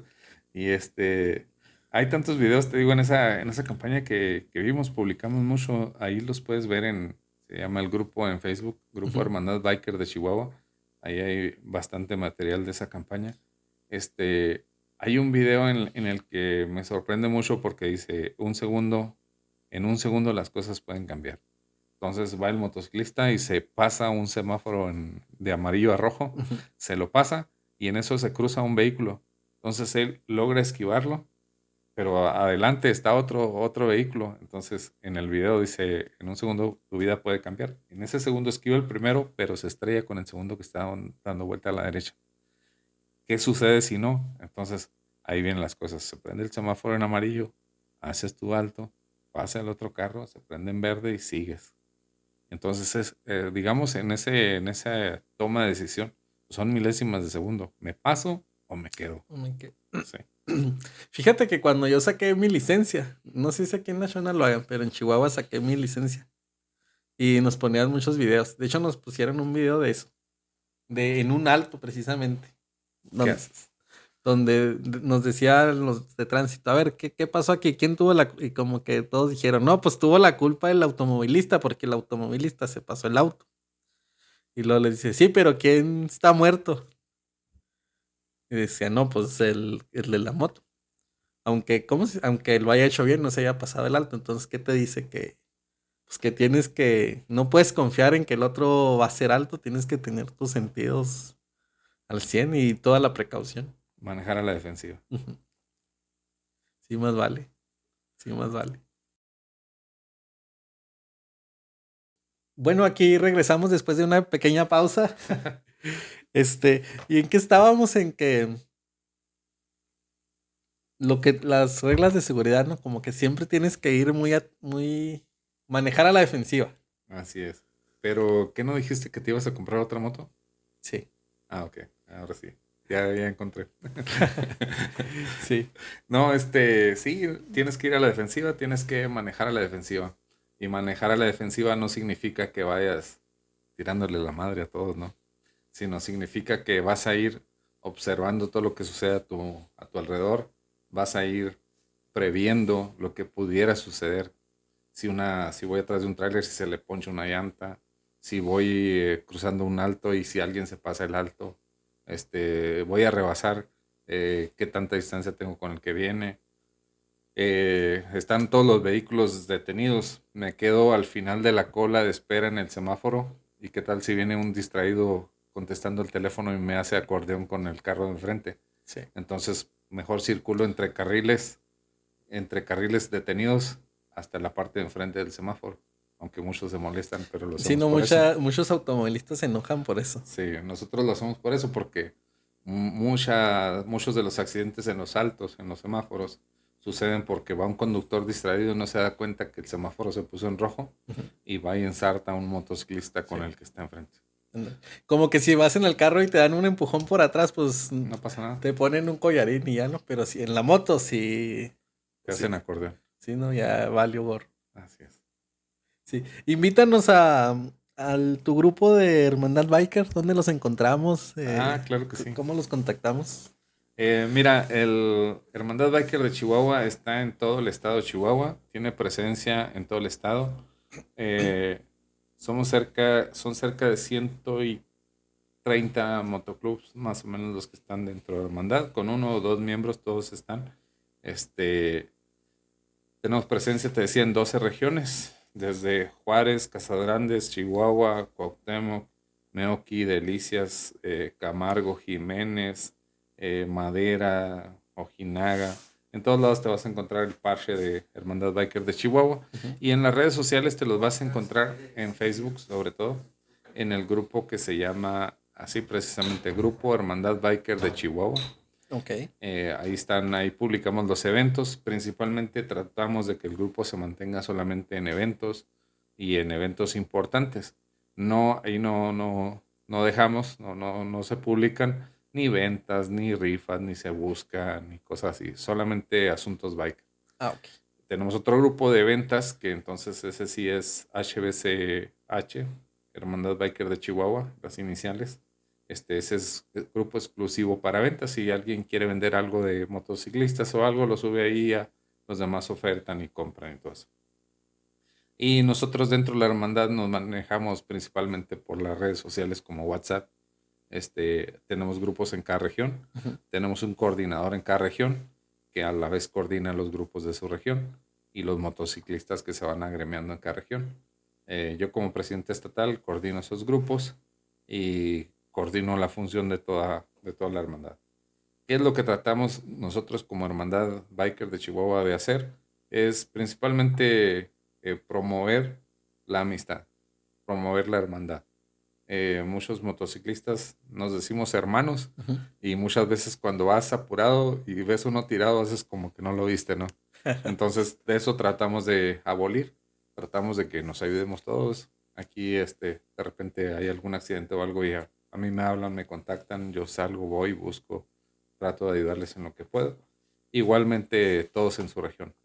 Eso tratamos principalmente, tratamos de que haya respeto entre todos los motoclubs, que cada motoclub que tenga su evento de aniversario, su fiesta o lo que sea que haga, tenga su tiempo y su espacio y se le dedique ese tiempo por lo menos en su región, Ujú.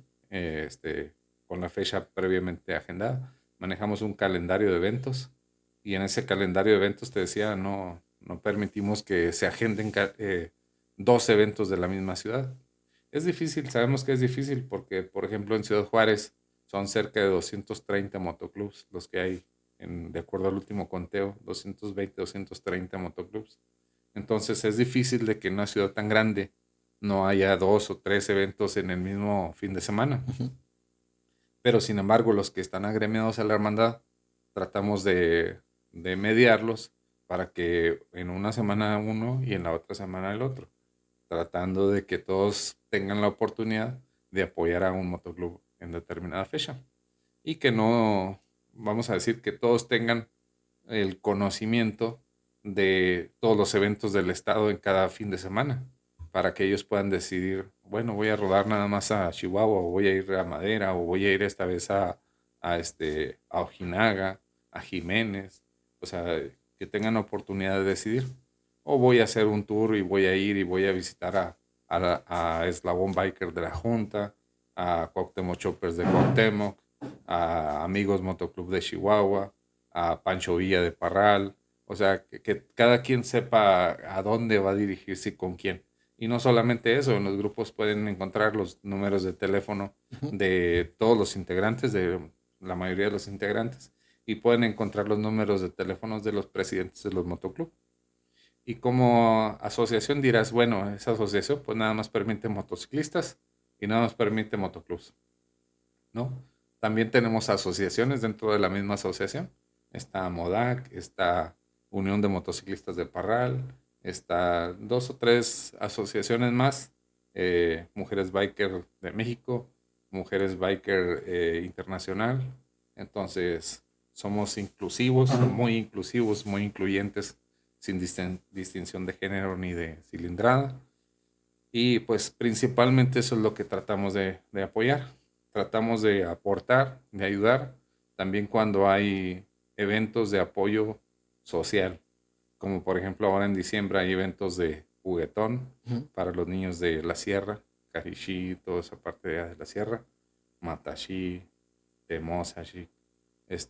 Hay eventos para recolección de despensas, hay eventos de apoyo a escuelas de la sierra, hay eventos de apoyo a asociaciones como por ejemplo la Casa del Huérfano en Ciudad Juárez, asilos de ancianos, que por ahí un saludote a Juan Antonio Garay, es el encargado ahorita bueno, es uno de los más activos en apoyo en asilos en Ciudad Juárez, Ujú. está preparando el terreno. Este, Sí. y pues eso tratamos de hacer, ¿verdad? La amistad, la hermandad que prevalezca sobre cualquier diferencia entre motoclubs. Tratamos de evitar que entren las gangas, las pandillas, la, lo malo del motociclismo de otros lugares vecinos. No queremos que nos contaminen con sus pandillas de, de motociclistas, con sus actividades delictivas, con sus rencillas, con sus pleitos entre motoclubs. Tratamos de que aquí todos seamos hermanos, amigos, conocidos y que entre todos nos apoyemos. Ah, qué bien. Entonces, por ejemplo, si alguien quiere unirse a algún club, puede entrar a buscar en Facebook, ¿no? La Hermandad Biker de Chihuahua. Y ahí puede encontrar algo. Sí, así es, ahí va a encontrar de muchos motoclubs. Cada motoclub tiene diferentes ideologías Ujú. y son diferentes sus reglas para agremiar. En la mañana comentamos de un motoclub de acá es internacional. Ese motoclub, por ejemplo, son 5 o 6 años los que tienes que durar con ellos, rodando, conviviendo con ellos. Después de esos duras otros años siendo prospecto o aspirante. Después de eso duras otros años y te someten a votación de toda la junta y de todo el consejo para que te puedan aceptar como motociclista. Entonces es un proceso muy Vale. largo O sea, y como que. es un motoclub muy grande. Ah, ok. Entonces cada uno de los agremiados tiene un número único de identificación registrado internacionalmente. Entonces cada motoclub es diferente. Hay motoclub muy grandes y hay motoclub muy pequeños de un motociclista, de dos motociclistas, como es ahorita el de nosotros aquí, ¿verdad? Pero no dejamos de ser motociclistas. Aquí en la Shona, ¿cómo me dices que se llama el grupo? Alfa Motoclub, Alfa Motoclub de Alfa Ascensión. Motoclub. Algunos me dicen, por qué le pusieron Alfa? Pues Alfa significa el principio, ¿no? Entonces en Ascensión nunca había habido un motoclub originario de Ascensión. Ujú. Había un capítulo que éramos nosotros mismos, Sí, pero como motoclub iniciador de Ascensión somos los primeros, los por eso primeros. somos Alfa. Y está escrito en minúsculas porque no somos menos que nadie, sino somos quizá de una forma humilde motociclistas, una forma sencilla, no menos que nadie, sino de una forma sencilla. Ah, ok. Somos aprendices, vamos aprendiendo. Y por ejemplo, ¿cuántos son de aquí de la Shona en el grupo? Ahorita, qué buena pregunta. Te decía, iniciamos el Motoclub 6. Ahorita tenemos dos motociclistas de Alfa. Mi compañero ingeniero Ray, Ray y Manuel Moncada, el Mm. pichi de los carroceros. Sí, Ellos están en stand-by. ok. Se descompusieron sus motos y uno de ellos no está rodando porque está estudiando, está trabajando. Ellos están en stand-by. Tenemos a Santiago Lozano de Deming, Nuevo México, que es hijo de Shangelo. ¿A Este, poco el Chago anda ahí? el Chago también es motociclista. Válgame, un saludo al Chago. Tremendísimo Chago. Corajudo 100%. Y mi hermano Daniel Arturo Ujú. y un servidor. Ah, qué padre. Así es. Ya cuando compre la mía, ahí me les uno. Claro que sí, con mucho gusto. Fíjate, nosotros, bueno, es que siempre hemos tenido esa ideología de no discriminar a nadie. Nosotros hemos recibido aquí de Ciudad Juárez a un motoclub que se llama, o motogrupo, Despreciados. Este, Despreciados ha venido aquí a visitarnos y son motos muy pequeñas, de cilindradas muy chicas, 125 centímetros, motocicletas muy chicas. Y aquí los recibimos, los atendemos, los hemos ido a acompañar de salida. y hemos recibido motoclubes grandes cuando hemos hecho las aperturas en visitas. El año pasado en estas fechas más o menos vinieron de Ciudad Juárez y de Nocasaranes y aquí hicimos un convivio a manera de despedir el año biker, ¿no? Ujú. Entonces, pues nosotros estamos abiertos a cualquiera. Hemos rodado con este señor, válgame Dios, Alvillar, que trae una motocicleta como las que te gustan a ti de Sí. doble propósito, Ajá. una azul muy alta, él siempre trae unas botas blancas, Así unas, como de tipo motocross, algo así. ándale, Ah, y ok. él maneja con unas botas de regar, se me hace que son.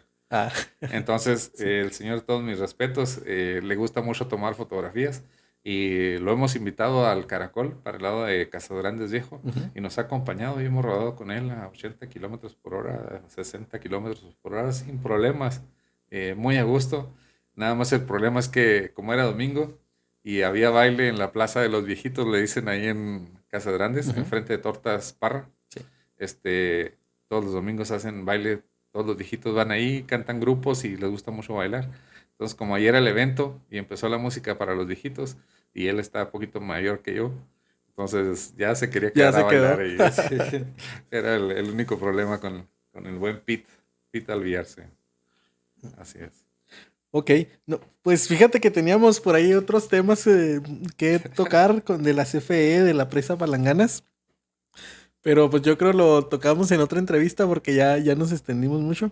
Así es. Y pues sí estaría padre que vinieras a otra para hablar de esos temas. Y pues yo creo fue todo. Algo que quieras agregar. Pues primero que nada, más bien, sin que lo esté diciendo yo al último, te lo digo en primer lugar. Muchas felicidades por la iniciativa de este canal, de tu canal de YouTube. Te he estado siguiendo, ahí empecé a ver la entrevista ahí con el profe David, mi hermano David. Y estamos siguiéndote, vamos a estarte apoyando. Felicidades por la iniciativa. Hay muchas cosas que hacer en este sentido. Tienes un buen de trabajo que hacer en esto.